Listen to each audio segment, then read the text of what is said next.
Thank you, Patricia. It is great to be in Wichita.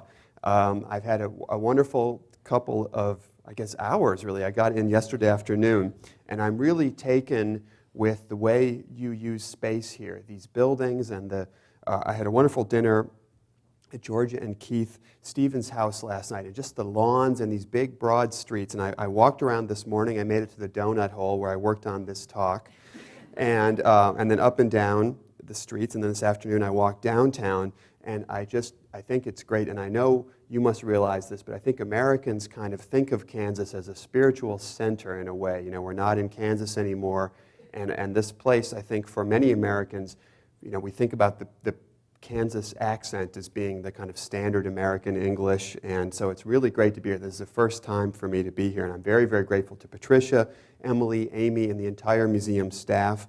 Also for the Fisch House crew. I think it's a spectacular show, and dare I say, movement. What they are doing and pushing their culture and each other in such fascinating ways. So I hope I can do that justice in my talk. And I just got a copy from Don of Great Plains, which I'm dying to read too. So this is, more than you know, this is a really a treat for me to be here and just see this. And it really does feel very open and free after Houston, which some people have said because of our climate is so miserable. It's like living inside a barrel there. It's a great town, don't get me wrong, and I hope you'll all come and see the museum. But there's something really open and wonderful about walking around here and experiencing your city.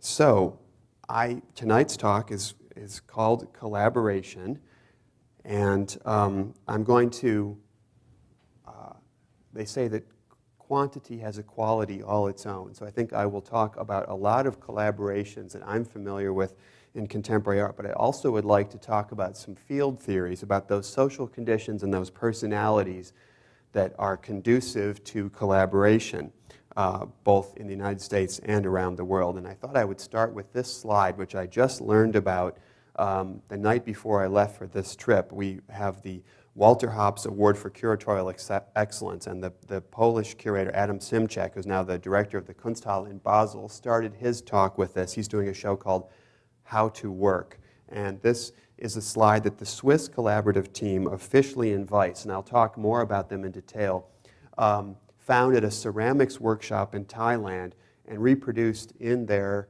studio, and they use it as a guide for their collaborations. And you know, it gets a little bit lost in translation, I think, but that's kind of the point, is how do you get out of your head and into somebody else's head and vice versa, and how do ideas bounce around, and the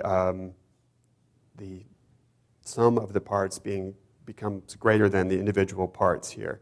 And so this is how a very Swiss kind of team that does spectacular art, but actually takes they're about transforming the mundane. And this is one way that they approach the concept of collaboration. It keeps them on task and keeps their feet on the ground. As Patricia mentioned, I'm really somebody who's specialized in contemporary art. She started talking about the Situationists and other movements in our conversations today, and I said, gosh, I just didn't think that far back. I wanted to talk about the contemporary. So I thought I would start with those kind of great, well-known collaborators. There's Christo and Jean-Claude. Jean-Claude just passed away. She was French. He's Romanian, and he did the drawings and the design, and she kind of oversaw the logistics and kind of became the explicator of their great, hugely ambitious land art and public art projects. This is the project they did in Central Park in New York City a few years ago. And it took them something like a decade of lobbying to get permission to install this, practically something like a mile of these orange curtains projects in Central Park, which is kind of a sacred space, and they're very, very strict about what can go there. They've wrapped the Reichstag in Berlin shortly after the reunification of Germany. They've done things in canyons. They've wrapped islands in the Florida Keys. Hugely ambitious things that kind of take on this tremendous logistical momentum as they go along. Another famous collaborative team where a married team where the wife has recently passed away is that of Klaus Oldenburg and Koja van Bruggen. You have the soft Q in front of this museum, and this has become the icon of Minneapolis. It's called Spoon Bridge with Cherry, And again, Klaus Oldenburg, who worked as an artist for many, many years before he married Koja van Bruggen, was aligned with the pop movement, and then she became a theoretician, and they would work together to imagine these kinds of sculptures. And a spoon can be a bridge, and cherries gets a little whipped cream on them when it snows in Minneapolis, and they develop this wonderful kind of free association. Each of their projects has them, and together they really tried to get into that headspace that we all have as little kids, where a stick could be a gun, and a leaf floating down the gutter could be a boat, and that ability to see things with fresh, childlike eyes was really at the heart of their practice. And then, of course, there's Gilbert and George, another couple active since the 60s in England. They do performance and paintings. This is called singing sculpture, and they sang an old popular song from the 30s called Underneath the Arches, kind of a kitschy song about being a vagabond and sleeping underneath the arches outside. And they are very much interested in the idea that art is for everyone. They are mundane people. They're simultaneously very, very subcultural and absolutely bourgeois. And they've ruffled some feathers. They're voting Tory now, I guess.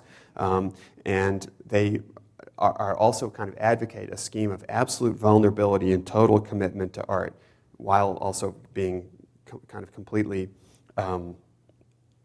in the grain, in the British grain, in that middle class culture. Another more radical collaboration was that between Abramovich and Ulay. She just had a retrospective at MoMA. Is it Magdalena is her first name?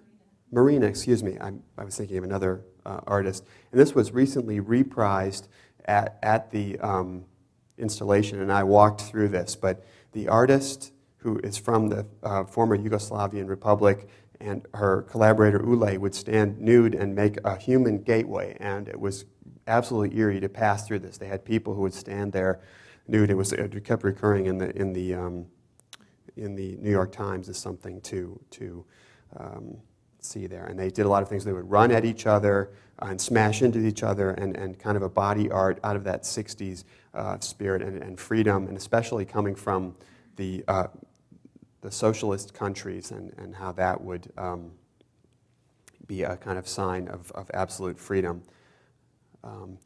Here is a work that this is an artist I've recently become interested in. On your right is Te-Ching Hsieh, who did a series of one-year performances, and I think this is a collaboration that you could best call an anti-collaboration.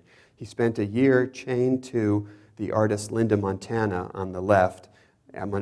excuse me, and they could not touch or talk to each other, but they could never be more than 10 feet away. He also locked himself in a cell and didn't talk to anyone, read the paper, or listen to the radio for an entire year. He also lived outdoors for an entire year, refused to step into any kind of shelter in New York City. So a kind of extremism, but this is I think maybe some people feel like this in relationships, that you are together but not at all connected. Then there are some interesting collaborations, and I talked about this field theory, but Central Europe seems especially predisposed to collaborations. Maybe it's the collectivization, things that's in the theories of Marxism. But this is the team of Komar and Melamed, Vitaly Komar and Alexander Melamed, who are in line with that unofficial protest art, and they did a kind of critique of communism through zealous over-identification. So here Stalin is communing with the muses. He's getting his ideas. He's a fantastic leader. And they've since moved on to other more ironic works. This is called America's Favorite Painting. And they have done a global survey of what kind of art people like. And so in the United States, people like landscape, they like wildlife painting, they like historical figures, and I think they like pastime. So here you have George Washington in nature with some deer, and the Russian version also has landscape, but they like frolicking and picnic scenes, and some of them get quite abstract. Then they also have the world's different countries' least favorite paintings too. But so obviously trying to come through to, art serving the masses, and again maybe now becoming, where they had been critiquing socialism, becoming completely market-oriented. The other team is the couple from Central Europe, is Ilya and Emilia Kabakov, and they are really steeped in, there was a kind of a mystical strain in Soviet science that they're very interested in, having to do with seed cultivation and things like that. And it was that in some ways kind of science became apotheosized. You know, in some ways Yuri Gagarin was a Christ figure for the Soviet Union, and they picked up on this. And in Texas at Marfa, which is the Donald Judd's Gennadi Foundation in far western Texas, and I hope you all go and see this, is an amazing installation by Ilya and Emilia Kabakov. The Gennadi Foundation, for those who haven't been there, is an old cavalry base that was used throughout the years for prisoners of war during the Second World War and other purposes, but it has these barracks where soldiers would stay. And the Kabakovs transformed it into an abandoned Soviet school with benches and displays and homework, and the windows are broken, and this stuff just blows around on the floor, and you go in there and you experience this, and it's absolutely chilling after Chernobyl, I think, which was the original inspiration for this, and now Fukushima. There are there's exclusion zones, and we're already getting pictures from them where no one will ever live again, and there are still bowls of oranges on tables that will soon turn to, to dust. And again, a kind of deeply romantic and nostalgic spirit, but also pointing out a kind of thinking that's become a historical cul-de-sac. So these are, I think, some of, when I think about collaborative teams, these are the ones that have reached the kind of pantheon of established artists. And now I'm going to try to talk a little bit about some people who are very active today, and then also talk about some artists from my backyard, from Houston, which is a town which, for a variety of reasons, which in my field theory notes, I'll try to talk about, also seems especially predisposed to collaboration. But I started, I moved slides around too. And then there are artists who kind of come together. I wouldn't say that they were collaborators per se, but they come together. I mean, Andy Warhol always had the factory, but he was the figurehead of that. But in the 80s, he became very much fascinated with the work of Jean-Michel Basquiat, and they made a series of paintings together where they each brought in their own elements. You can see the Paramount, and then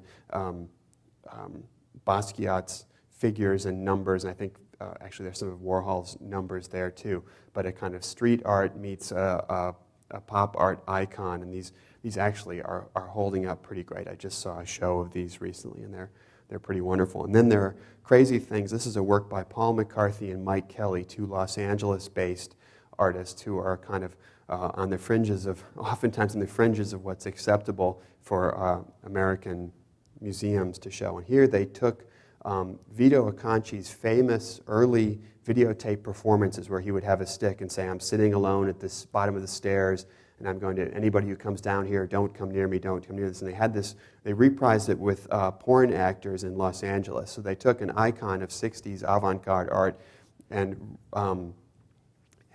found very, very skilled actors who would perform in the nude doing these radical pieces by Vito Acconci, but in a Southern California pornographic context. It's called Fresh Acconci.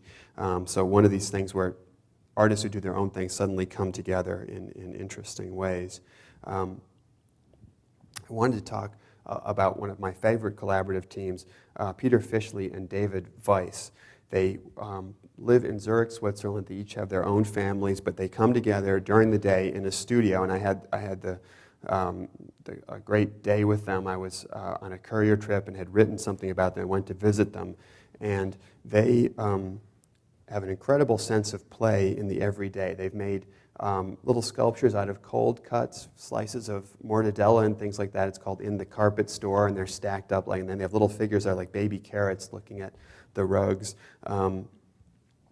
And they're maybe most famous for a video of a kind of tour de force of Rube Goldbergian chain reactions called The Way Things Go. But it's a tire rolls down a ramp that tips over a bottle of acid, which falls on some baking soda, causes a balloon to blow up. That goes and hits a torch, which falls and ignites something. And this is in a warehouse, and it just goes, and it's this ramshackle almost seamless kind of Rube Goldbergian chain of events, but just absolutely jury-rigged and pulled together from things that are in the studio. And this is something like their kind of work, but this is sort of those, if you're really, really bored in the studio and you have just some things around, how do you transform them? And this sense of just kind of life's mysteries was something that really hit home for me. They did a series of 24 video monitors, each one which would show 24 hours of footage. And it's just the most mundane stuff. Like there's an hour of footage of a cat drinking some milk and then in the sun kind of falling asleep. And you watch this thing, and on the next monitor they have, in Zurich, they have a crawler that goes through the sewers of Zurich and checks the seams. And it's got a video camera. And so it goes along and it has a kind of almost Star Trekian warp speed aspect as this thing tracks along. And then they bought cars with automatic transmissions and good stereos, and they would put on good music on the stereo and hold the video camera and just drive around. It sounds completely mundane, but it's done with a kind of panache that's great. There's also a great footage of a club, a big, huge nightclub in Zurich they've hired go-go dancers, and they're these sort of sexy women dancing on pedestals, and you've got this great kind of club atmosphere. And then you see the normal people who are in the club who are, a little bit schlubby walking along in front of this, and it's just a wonderful thing. And what they also do a kind of reverse Duchampian thing, where Duchamp took the urinal, the everyday thing, and elevated it to high art through the artist intention and signing it. And they lavish old world Swiss craftsmanship on the most mundane things. And so this is an exact replica of one of their work tables. And this is hand-carved and painted polystyrene. So all of these things are completely fake, but it took them months and months and months of meticulous labor to make this. And they're installed in utility closets. So that door would be open just a few inches, and you could peek in there and see, the AV cart and a broom or something like that. That would be all completely made by the artists. And one thing that they talk a lot about how they develop ideas, and their favorite kind of approach is the thrift store kind of approach to value and utility. If you go to a thrift store and you see a coffee cup that you like, and it's 75 cents, a quarter, or $1.25, the value is made entirely by you, and that's something that they it's appeal to you. And so they try to have a very anti-spectacular approach to everything they do, and that the value is something that comes from just the X factor, and that kind of turning, making gold from lumps of coal, I guess, or diamonds from lumps of coal. And as I was doing this, I kept thinking, Europe, why you'll see that many of these collaborative groups seem to pop up in Europe, and why is that? Is that, do they get more subsidies as artists? Can they collaborate? Is the market system different? Is it less a competitive society? And I don't know the answers to this, but these are things I was speculating on, that in the United States we certainly have collaborations, but somehow they seem to start up in Europe with great frequency. And I wouldn't claim to know the answer, but I do wonder if there isn't some cultural or economic factor there that inspires collaboration. It's a really lousy slide of Janet Cardiff and George Burris Miller. They're from Vancouver, and they do sound pieces, also in video pieces. So you get a set of great headphones and a small iPod with a video screen, and they would walk you through this place, and you would see the stuff that you're walking along, and you'd hear her whispering in your ear, and they would take you into some back rooms, and they would add these sounds that aren't there, and this suggesting presences. They've done a piece called 40-Piece Motet, where they create a sound environment together. So this is a case where one has got the performative aspect. Janet does the voices, and I think George gets the tech going. So this is a collaboration based on specialization of who's better at what aspect of labor. This year's American Pavilion at the Venice Biennale is formed by a collaborative team from Puerto Rico, Jennifer Alora and Guillermo Calzadilla. This is a work that will be presented. It's a very political take. I don't know if you saw the front page of the arts section in the New York Times I think it was Sunday, but they're turning over their kind of really, it's very unusual. They're a very young collaborative group. Oftentimes the American Pavilion celebrates a very established figure like Bruce Nauman, and this time it's this young couple who are talking about the kind of the pure products of America go crazy. So there's from what I can tell, there's a treadmill on top of this upside down tank. You know, our kind of a lot of us take in the various wars that we're involved in through it on the treadmill at the gym, things like that. They did this piece where they stuck a trumpet into the tailpipe of a moped and rode around the island of Vieques, which is a part of Puerto Rico that's been used as a bombing range. It's been recently reclaimed, and so it's just this kind of heralding tone that changes in its tone as he goes up and down hills. And this is a kind of lousy slide, but it's a great video. It's just this sort of bugle call with a guy, and he starts at a little store and ends up, it's a really fun and wonderful piece. I mentioned the donut hole this morning. This is an image of the Austrian collaborative group Gelatin. And I was sitting working on this talk at the donut hole, and the women behind the counter were making jokes. I think you had to have worked there for about a year and a half to understand. It was a subcultural with some in-jokes, and Gelatin, I think, takes this. But they are wild and crazy Austrians who are fond of running around without clothing on and take a really kind of hippie approach to things and are for absolute freedom. But in Anton Kern Gallery, they did something called the Tantamounter. And they built a giant box in the center of the gallery, loaded it up with food, supplies, I think bottles or something to pee in, and art supplies. And you would go into the gallery, and the Tantamounter there was a hole on one end, and you would stick something in it, anything you wanted, and on the other end, out would come a replica of that. And it could take a little while, but people would put in a photograph, and they would reproduce the photograph. Not always perfectly, obviously, but it was kind of this, artists in this case as black box. They moved to islands where they lived together on the islands. This is a giant sculpture, kind of a half Indian mound, half stuffed animal. Kind of both sensational, and also there's the idea of relational aesthetics where the audience is very much implicated in the work of art. This is something pioneered by Rikrit Tiravanija from Thailand, who would often cook and then leave the detritus of cooking as the piece. He'd do a pad thai stir fry to work, and suddenly, you are part of the piece. And so this is a kind of interesting movement in art, and so collaboration often will extend out of the actual team into the audience. A number of interesting collaborations. Now I just want to go through them, but this is the team of Montaigne Rosenbloom. Maybe some of you have seen this. They're kind of art fair celebs. They keep recurring there.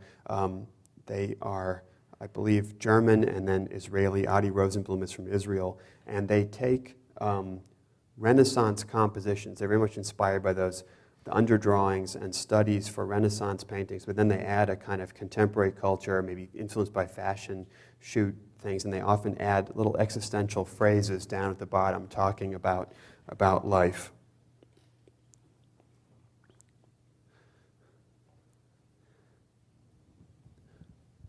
What has happened to us has happened to everyone, or only to us. If everyone then is no novelty, and if only to us, then it won't be understood. So kind of cryptic phrases. There's also the team from Vladimir Dubosarsky and Alexander Vinogradov. They are Russians. They just did the Russian Pavilion at the last Venice Biennale. They're a pastiche of socialist, realist, and kitsch themes. So they'll often have happy workers frolicking on a beach with Arnold Schwarzenegger doing something in the foreground, some baby fawns, things like that. And I just made it to Russia for the first time in February and saw a lot of this work, and I confess I don't quite get it, but it seems to really resonate with some of the values that are going on in Russia now. And another collaborative group, which I saw in depth in Houston, we have a really amazing museum called the Station Museum. It's founded by the former director of the Contemporary Arts Museum, where I used to work. And he said, I'm going to start my own museum, and shows very, very political art, Iraqi artists, Palestinian artists, and showed this collaborative AES and F, and they're from Russia, and they do these montages, oftentimes videos, of these kind of beautiful young people doing unbelievably unspeakable violent acts, but in kind of a Parthenon frieze kind of way. They also somehow got somebody at a morgue in Russia to let them dress up cadavers in couture, and did interviews with young girls talking about their lives. And you would see three young girls projected in a room on three screens, talking about their lives. Then you would find out afterwards that one of them was convicted of some grisly, unbelievable murder. And it's very cold work, it's very tough, and it's very much about a kind of impenetrable surface. And that seems to be something that also expresses a spirit that I picked up on a little bit there. It's a interesting but kind of tough and beautiful place, but life is hard there, and maybe this comes through in that work. Another Swiss collaborative group is Lutz and Gugesberg, Andres Lutz and Anders Gugesberg, and they do these crazy fake books. It's actually a piece of plywood with a computer-generated copy, but they are two Swiss guys imagining life at some secret kind of Area 51 base out in the desert, and they come up with this kind of nutty language, and I love the energy of these things. But one misty morning in a Nevada motel apartment, space psychiatrist Fletcher Henderson lies deep beneath the sheets. He's had a hard time in the base, an enormous silver cube in the desert. He was checked to check out astronaut heads. Man, have they looked inside him, and so on and so forth. But it's a kind of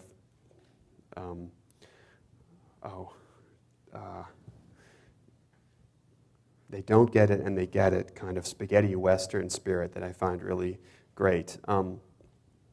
We talked a little bit about subcultures, and there was a pretty interesting collaborative group active in the late 80s and early 90s called Pruett and Early, and their goal was to make art for teenage boys. And I think you get that pretty quickly here. I love that work, and it's funny, they now have split up, and Rob Pruett is an art star doing lots of wild things. His house just showed up in the style section of the New York Times, and was famous for doing an artwork that consisted of a giant line of cocaine that people could come in and sniff in the galleries. And then Walter Early is a social worker, so things in the cosmic sense kind of even out.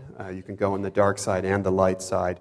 And I do think that in a funny way, in a collaboration, people can be freer to be more outrageous. You know, the norms of a group can be quite elastic, and I think with Gelatin, they've pushed it so far that they don't even need to wear clothes together. And so that's very interesting. And we've all had summer jobs where you're young, you don't have a care in the world, and suddenly you're all doing crazy stuff together. And I think some of that spirit can come through in collaborations. In my very first job, I was curator at the Madison Art Center in Wisconsin, and I got it in my head that I should invite Art Club 2000 to Madison.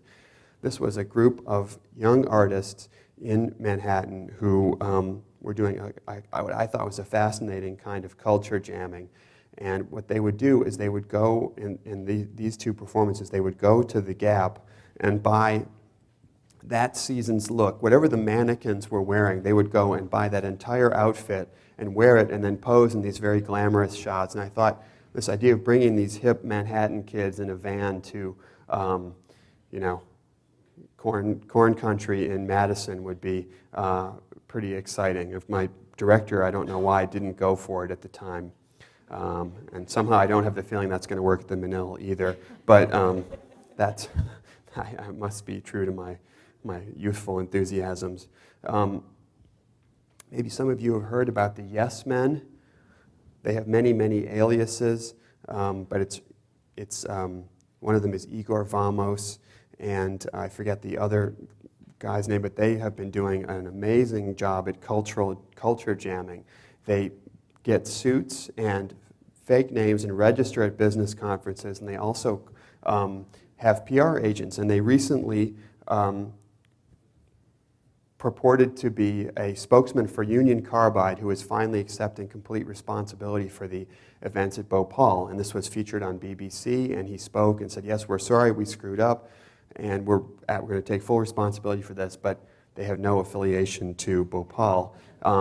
Their next thing is they go and attend management seminars, and it starts out they're in a suit, and this is finally one of their management suits here, and that for the busy executive working in extreme conditions, that you will have this giant phallus-like protrusion that shoots up in front of you and has a monitor where you can monitor various functions of your business in front of this. And they're selling this, and this is a 45-minute presentation with PowerPoint slides.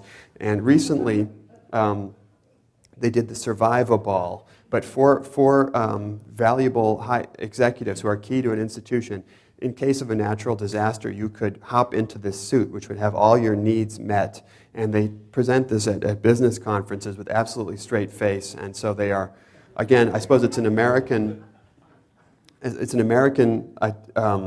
anybody knows this term for this critique through zealous over-identification, where Komar and Mellon would become more communist than anybody in the Communist Party could possibly be.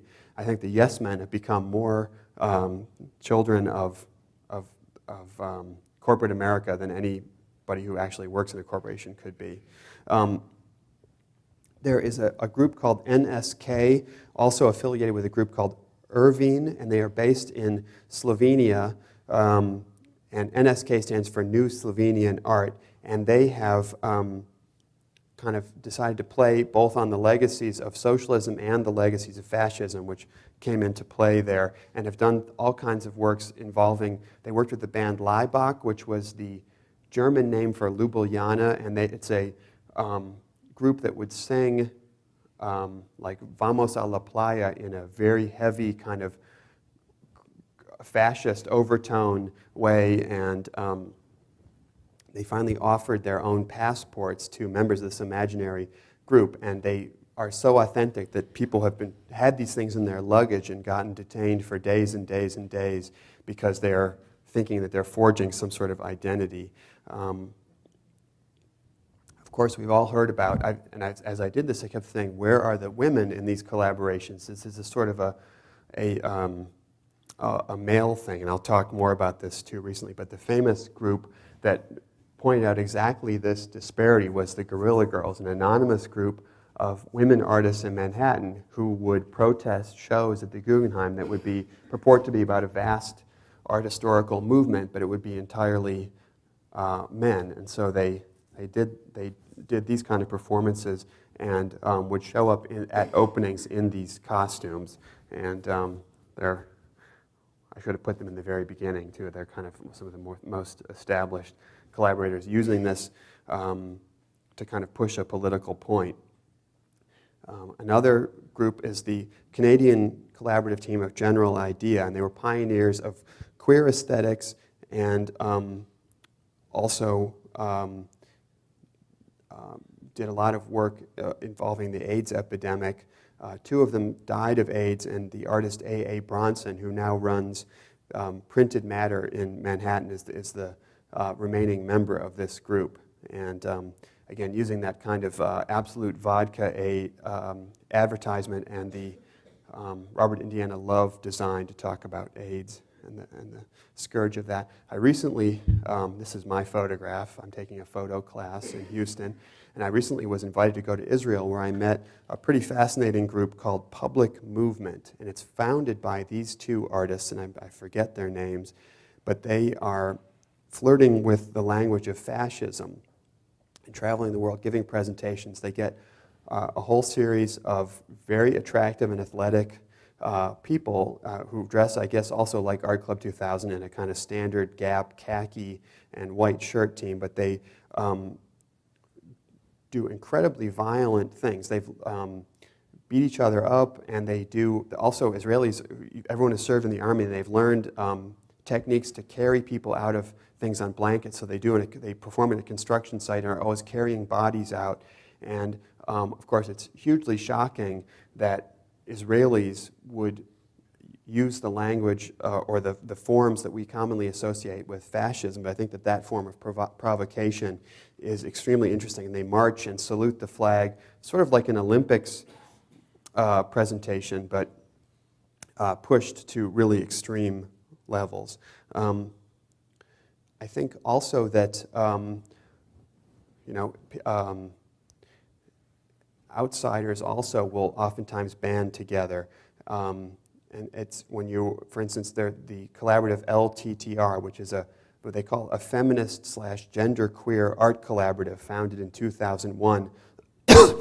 They've banded together to try to talk about their difference, and they have used a journal as their primary organ. So they publish a zine quarterly. This is the artist Hannah Leiden. It's called Hannah Leiden with the Keys to the City. So she's got bolt cutters and a flashlight and lock-picking devices here, sort of saying, the artist as outsider and urban commando who will get where they need to go by any means necessary. Here they are selling some of their T-shirts, and then doing a kind of situationist revision of historical photographs to insert their feminist ideology into historical context. Another kind of queer collaboration that we recently showed at the Contemporary Arts Museum Houston is this collaboration. It's a video piece by Robbins Child, the dancers Robbins and Child, and the video artist A.L. Steiner. And they did an amazing road trip across the United States, going to beautiful western landscapes, dressed in color-coordinated outfits, and they would do spontaneous dance performances in relation to the environments where they are located. And and they've got the band Kinski doing a fantastic soundtrack for this. And it's a really great kind of high-energy MTV video style performance. There have been lately a lot of kind of artist groups banding together and trying to kind of go a little bit meta, for lack of a better term, and they're opening galleries. So there's Rena Spalling's gallery, which was founded by a group of artists called the Bernadette Corporation, and they wrote a novel, kind of like an Exquisite Corpse novel, where each person would write a section. So it's a collectively authored novel about a character named Rena Spallings, who's a museum guard who's discovered, becomes a model, and eventually becomes an art dealer. And this is one of their shows. And I think this is a case where people are banding together to try and really kind of, I guess, leverage their individual connections and powers to really play at a higher level and really influence culture and promote the artists that they're interested in at a very high level. Another one is Claire Fontaine. This is from Paris. It's another anonymous collective that does work in a variety of styles and also has a subversive kind of approach. These are American quarters modified to be little lethal knives. You may have heard of the Wrong Gallery. It's a doorway in Manhattan that leads nowhere, and a group of 3 people, the artist Maurizio Catalan, we just opened a little show of his work, putting him in context with Marcel Duchamp, who also was a tremendous prankster, and then 2 independent curators, Ali Sabatnik and Massimiliano Gioni, who've since gone on to become curators of the New Museum in New York, have done these kinds of projects in the Wrong Gallery. Here's a meditating security guard, and I think this is interesting too. Many of my colleagues now are coming from studio art backgrounds or independent projects. They just started something, and museums are very much aware of that. They need to kind of re-envision themselves for new times, and they're looking outside of the traditional art historical and museum yeoman, intern to assistant curator or curatorial assistant kind of path that I came from. So it's very interesting that now many of my colleagues are really self-made and have come from a dead-end doorway in Manhattan. So it's a pretty interesting transformation. You see this across the board in the museum field. This is a collaborative that I read about in the New York Times last summer. It's called the Mixmiss Rockaway Armada. It's a group of artists and musicians and performers who I think wanted to play modern Huck Finn. And so they got a raft and filled it with their art and had bands, and they floated up and down the Mississippi River doing performances at various stops. And I guess this boat is still intact, or it was just before the floods started going. Another kind of interesting movement is the Bruce High Quality Foundation. This is another anonymous group of artists who have started their own art education system. Their kind of reasoning being, in this economy, would you go $100,000 in debt to get an MFA? And does art education need to be the traditional kind of professor-student relationship, or might it be something that artists could forge for themselves? So they have gone on the road with the Bruce High Quality Foundation's Teach for America, and they also started their own exhibition called the Bruce Centennial, which was quite successful. It was curated by Julian Schnabel's son, Vito Schnabel, in New York, and it was just a wild group show, kind of not dissimilar to the Fisch House in spirit. One interest, I think, again, Central Europe, but this is a team of Aneta Monachisa and Lucia Takova. Monachisa is from Romania and Lucia Takova is from Slovenia, and they are talking about feminism in a post-socialist Europe, and they are active in London and talking about what it's like to mix it up in these notes. And I love Emily and I were talking about the theme of candor in contemporary art, and maybe these are some people who really put it on the line and talk about their scariest motivations. Who hasn't felt this way sometimes in the art world, that it's a carnival with a casino attached? Can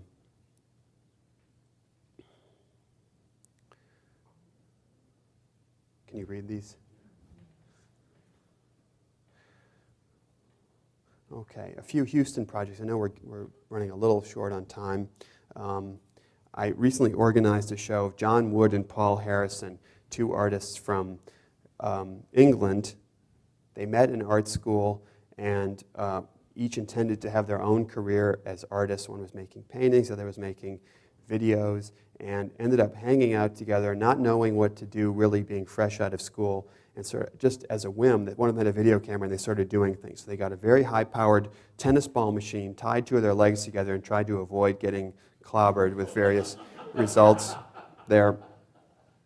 And then they eventually started rigging up, we talked about Rube Goldberg, rigging up things and using each other as kind of props, and they've actually did in their bodies a little bit, and now have switched to having objects perform their own thing. So this is one of the artists balancing a sheet of paper between two fans, and this is a not very interesting still from a work where they had a panning camera along a seemingly endless shelf where these little vignettes of objects would kind of perform their own little melodramas there.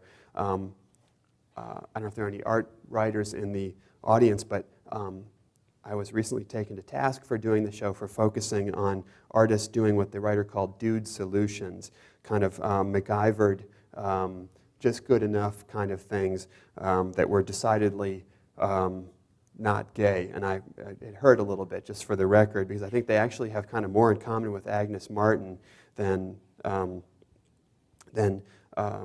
kind of guy, let's all do art together kind of aesthetic. But speaking of guys, there is in Houston the art guys. And they had a friend who said, oh, I'm a hungry guy, I'm a sleepy guy. And they said, oh, maybe we're the art guys. And they started collaborating together at the University of Houston. This is one of their performances called Doing 50 Things at Once. They tried to make that expression literal. So that is one half of the team, Jack, being helped by Mike, do 50 things at once. And their contention is that the last frontier of aesthetics should be human behavior. So this is a piece they did called The Art Guys Blow Through Town, and they walked from one end of Houston to the other with leaf blowers. And I tell you, this is the bane of my existence. I try to ride my bicycle to work, and I often show up with a face full of leaves and dust from leaf blowers. They don't want to spray me, but they can't hear me coming. They walked 10 miles downtown with feet, bucket feet. And they swam across the Buffalo Bayou in downtown Houston and then drank a glass of bayou water, each of them in front of TV cameras. So they are trying to break out of the traditional art world ghetto of galleries and be on the evening news. And they have kind of trained Houston, I think, largely through their efforts, kind of gets conceptual art because of the art guys, and they regularly are on television. For their most recent performance, they recently married a tree, which was kind of a sensational project. And the backdrop was that gay marriage was on the verge of, was very much in discussion then, and they thought this was a sort of thing, if two men or two women could get married, what's next? You're going to marry a tree. And so the queer community was up in arms about this piece. They refuse to acknowledge that criticism one way or the other, but do talk a lot about being a life cycle piece. They each have children now and are thinking about mortality, and they're trying to, I think, tap into a different lifespan. So they've planted a live oak tree, which we recently planted in the Menil Park, which is adjacent to the museum. And we're trying to figure out how to accession a tree into the collection. So if any of you have any experience in that way, let us know. Nitta Please is an anonymous knitting collective. They have nom de knit, like masculinity, and they go at night and they knit things and they put them around street posts. And they've since moved on from Houston, but there are still all kinds of knit door handles and railings throughout the city. An interesting team is Mary Ellen Carroll, also known as MVC, and Charles Renfro. Charles Renfro is a member of the architectural team of Diller, Scofidio, and Renfro, and they're an architectural collaborative that has a foot in the art world. This is their Blur building in Switzerland, in Yverdon-les-Bains in Switzerland. It's a building that pumps out all this mist so you can never actually see the building. And together, they got a tract house in Sharpstown, which is the first master planned community in Houston. It was a very solidly middle-class community, which has now been taken over by newer immigrants. And that she bought this abandoned tract house. They're all kind of the same variation of the design. And small front yard, big backyard. And she is flipping the entire house and its ratio of backyard to front yard around. So you'll drive, cookie cutter, whoops, cookie cutter, whoops. And it's kind of that simple a gesture. And you can only do this because it backs up against a park. Houston has no zoning, but this neighborhood is protected by a covenant. So you have to keep these ratios, but she can do it because there's no neighbor in the back. And she plans a center there at this place. But these are the kinds of things that can happen in Houston because our land use laws are pretty loose, and things can happen there very quickly. Dibango Jones is another very interesting collaborative, and this was featured in the Whitney Biennial along with several of their members. Dibango Jones is trying to tap into the militant spirit of 1960s African America.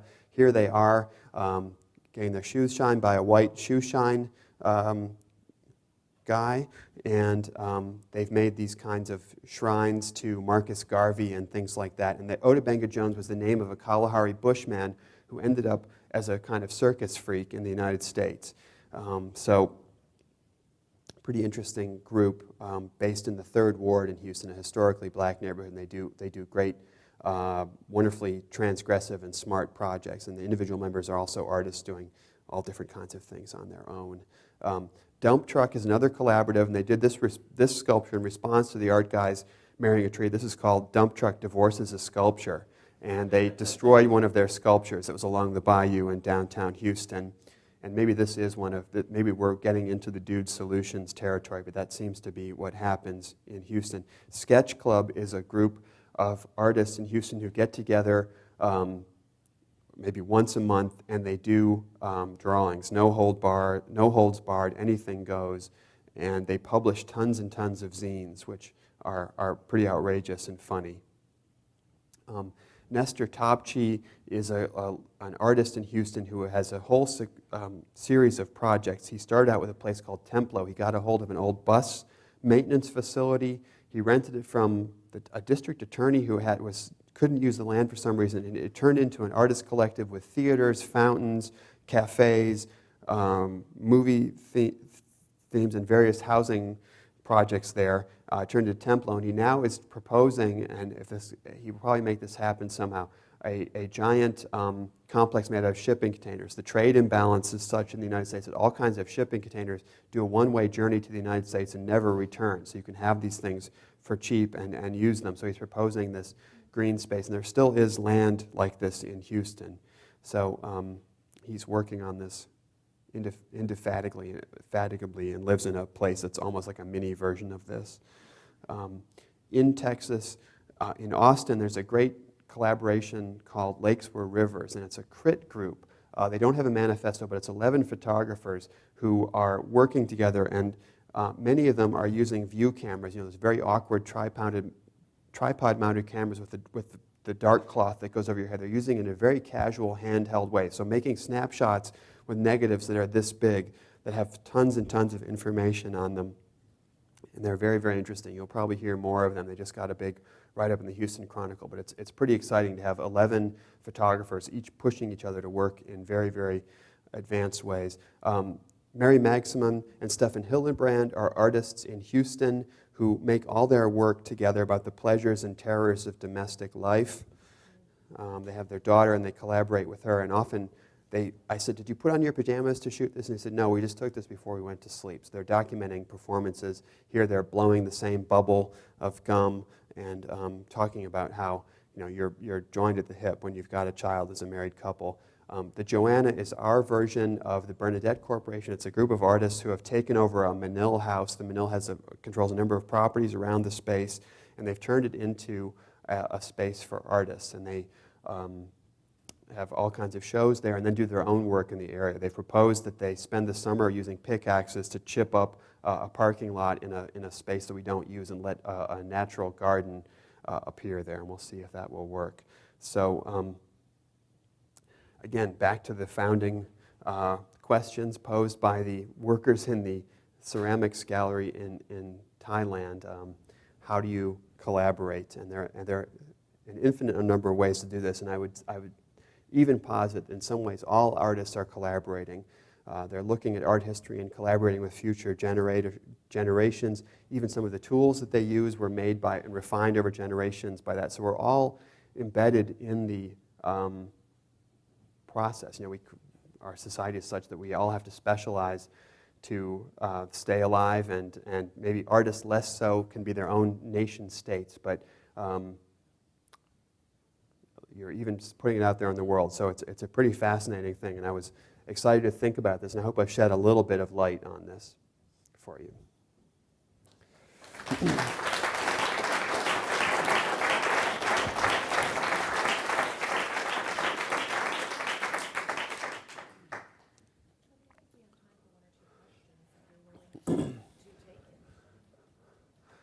I wish some of the Fisch House team would speak, too, about how they collaborate. I think we're in denial of a lot of how we collaborate because we think it's normal. But I think this show has helped us maybe appreciate what we do a little more, and it's certainly motivated us to collaborate again and presently. So we're, I think, all happy about that. I can talk more about that, but I'd like to ask you a question about if you have hopes or musings for what, not just collaborative efforts by artists, but artists, all artists, for transforming how we are as a culture. Do I? Well, I do. I wouldn't want to phrase it in the I wouldn't want to phrase it in the negative, but I do. Oftentimes I get a proposal from artists and say, "Yeah, I want to do a collaboration with the kids in the neighborhood, and we're going to do a mural." And I say, "No, you're the one who's trained. You're the one who's got these ideas.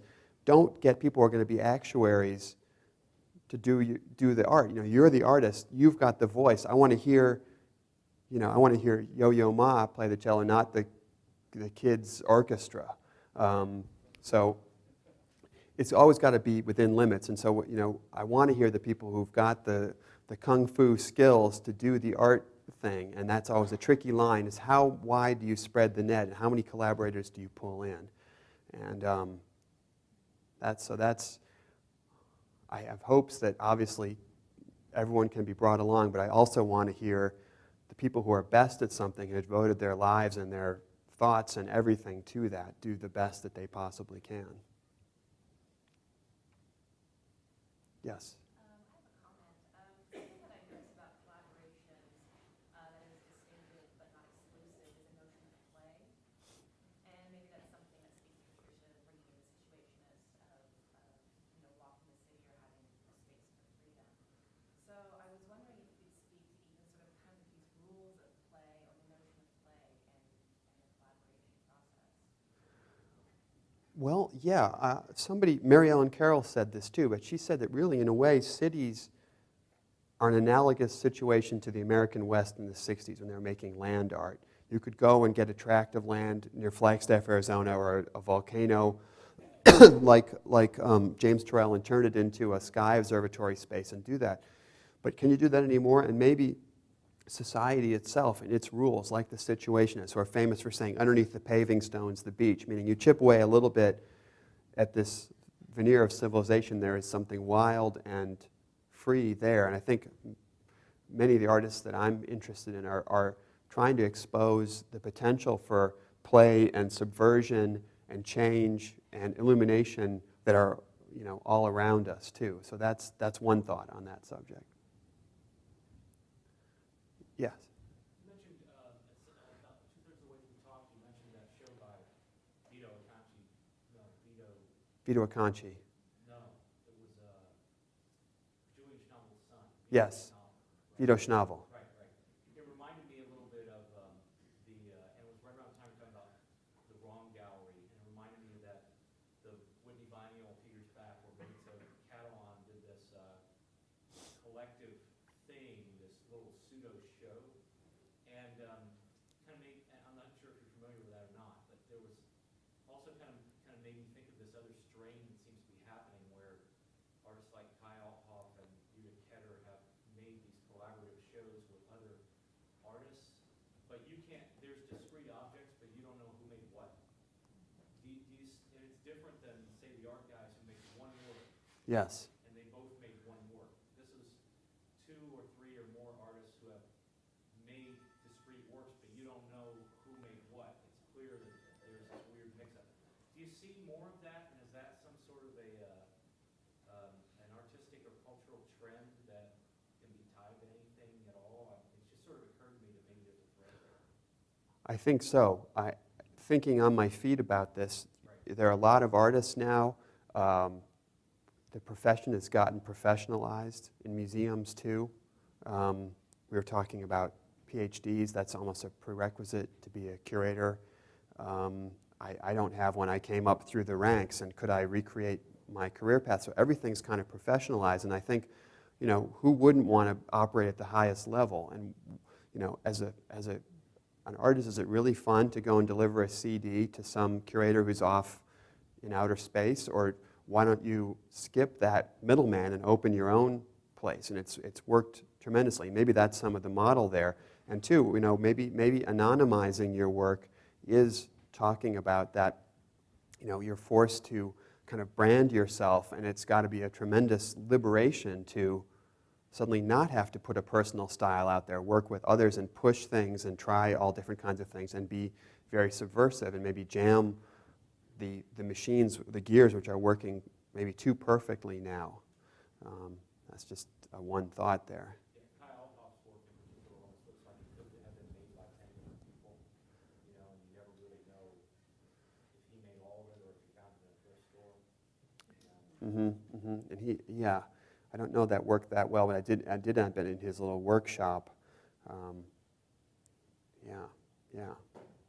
I think that's the spirit behind the Wrong Gallery, Rena Spalling's, Yeah, it's kind of exciting, and I mean, that's very, very interesting to me, how to do that. And many, my field is that many of the curators are coming from a kind of self-made path like that. So I think it's a real force.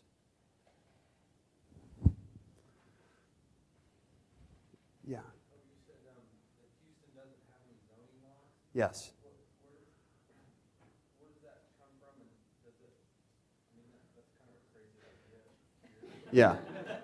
Yeah. Does that influence what happens in the art world there? Yes, it has.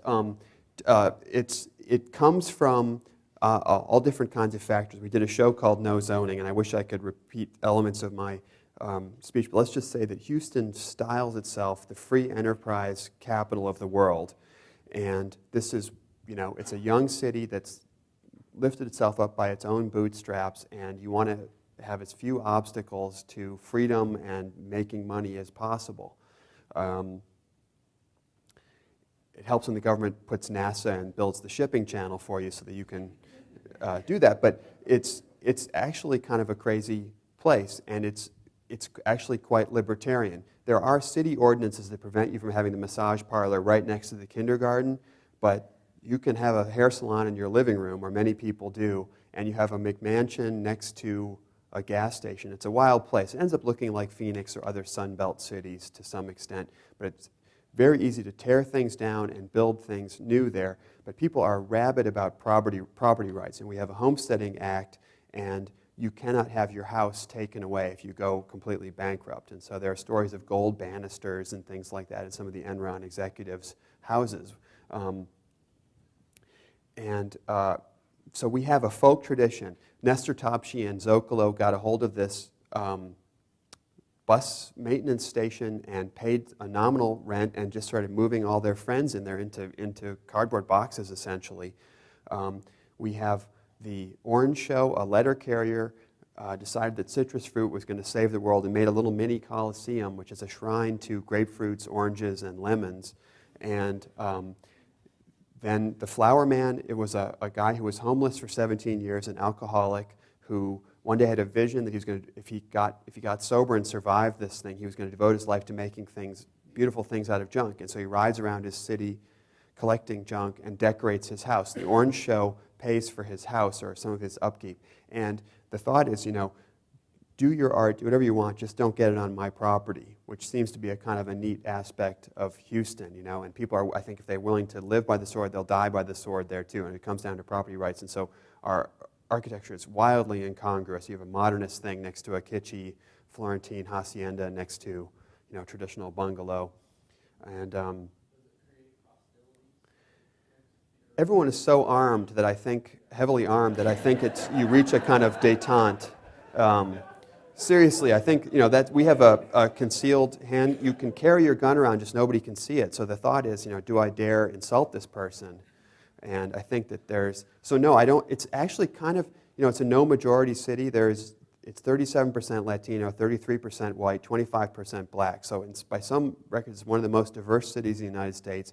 It's also young, kind of post-air conditioning. And its rap on itself is that we're all just here to make money. It's a terrible place to live. Let's just all get the job done. And it kind of works. It's a great place for art, and it's a great place to work in a museum because half the year the weather's so horrible you just want to go and soak up air conditioning, and it's nice to see some other people, and so it's really, really fun. Yeah.